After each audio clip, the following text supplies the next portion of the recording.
Welcome to the Deep Dive, where we cut through the noise to bring you the core of complex topics. That's the goal. So today, you've tasked us with exploring Arnold Zuboff's pretty radical ideas on personal identity. It's from his book, Finding Myself, Beyond the False Boundaries of Personal Identity. Specifically, we're diving into the foreword, the introductions in part one, and we're tackling this, well, truly mind-bending proposition that the distinction between individual selves might just be an illusion. Right. The idea that you are, in a very real sense, every conscious thing. It's a big one. It really is. Okay, let's jump in. So what hits you right away is Zuboff's brief proof that you are every conscious thing. He uses this really clever analogy, the awakening games. The games, yeah. Hard versus easy. Exactly. Think about it. The hard game, that's the usual view, right? Where your specific consciousness showing up depends on this like insanely specific sperm cell lottery, this whole genetic sequence playing out perfectly over generations. It seems ridiculously improbable when you frame it that way. Totally. So the easy game, which is universalism, just requires, well, the first person experience itself, the kind of basic awareness that all consciousness shares. Probabilistically, which game are you more likely playing? Right. He's basically saying, why bet on the astronomical odds of the hard game when the fundamental quality of consciousness, that immediate first-person, what it's like feeling, is already universally present? Precisely. And that takes us right to the core idea from the shorter and easier introduction. Which is? That this immediate first-person style of experience is fundamentally the same across all conscious beings. The feeling that it's uniquely yours, Zuboff argues, is really just a consequence of the lack of integration between different sets of experiences. You are all of them, theoretically, but they don't feel connected because the content isn't shared. Okay.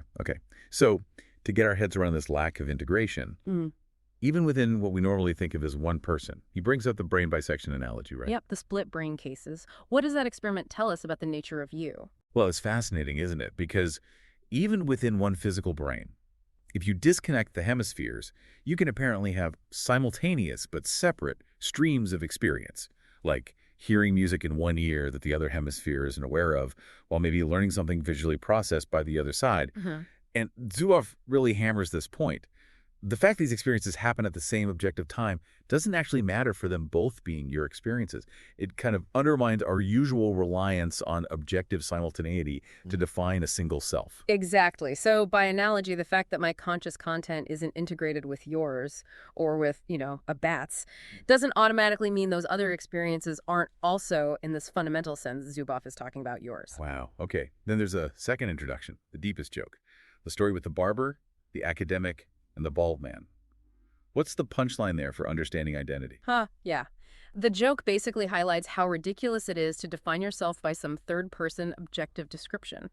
The academic is obsessed with his hair, this external feature, and completely misses the fundamental, undeniable first-person fact of just being aware, being conscious right now. So we tend to look outward for labels, for descriptions, instead of recognizing the immediate internal reality of our own awareness as the core thing. Right. And this leads Zuboff to completely flip our usual thinking on its head. How so? It's not. This particular body or brain is having an experience, therefore that experience is mine. No, he says it's the other way around. The experience is mine simply because it has that immediate, undeniable first-person quality, and whatever objective system is having that first-person experience is, by definition, me in that moment. Okay, but the huge, obvious question you, the listener, might have is, if I'm everyone, why on earth doesn't it feel like I'm everyone? I feel very much like just me. And Zuboff's answer brings us back again to that key concept, the lack of integration. He uses an analogy like, imagine you can only see one single red object in a huge dark space. Okay. Your awareness is confined just to that one red point. But that doesn't mean other red objects don't exist elsewhere in the space. Right. Similarly, the fact that your current awareness isn't integrated with the mental content of other conscious beings creates this powerful impression, this feeling of being a separate self. But it's an impression caused by boundaries in content, not necessarily a fundamental division of the underlying conscious stuff. Got it. So the feeling of separation doesn't disprove the underlying unity. Now, in part one, Zuboff talks about these three dragons that universalism supposedly helps us defeat. Can you give us the quick rundown? Sure. So dragon number one, the fear of death is total annihilation.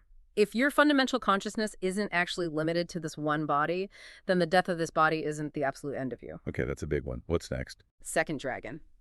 Alienated self-interest. You know, the idea that my interests are fundamentally separate from and often opposed to yours. If others' experiences are, in this deep sense, also your experiences, then their suffering fundamentally is your suffering. Self-interest naturally expands. And the third? Retribution, the desire to punish others. If we are all fundamentally interconnected, if you are, in a sense, the person you seek to harm, then retribution becomes a kind of self-harm. It loses its logical basis. So going back to the basic riddle, how do I figure out which of all these conscious beings I am? Zuboff's answer is almost anticlimactically simple. It is. It's just the immediate, undeniable isness or thisness of experience itself. That feeling you have right now of being aware that is the core identifier of you.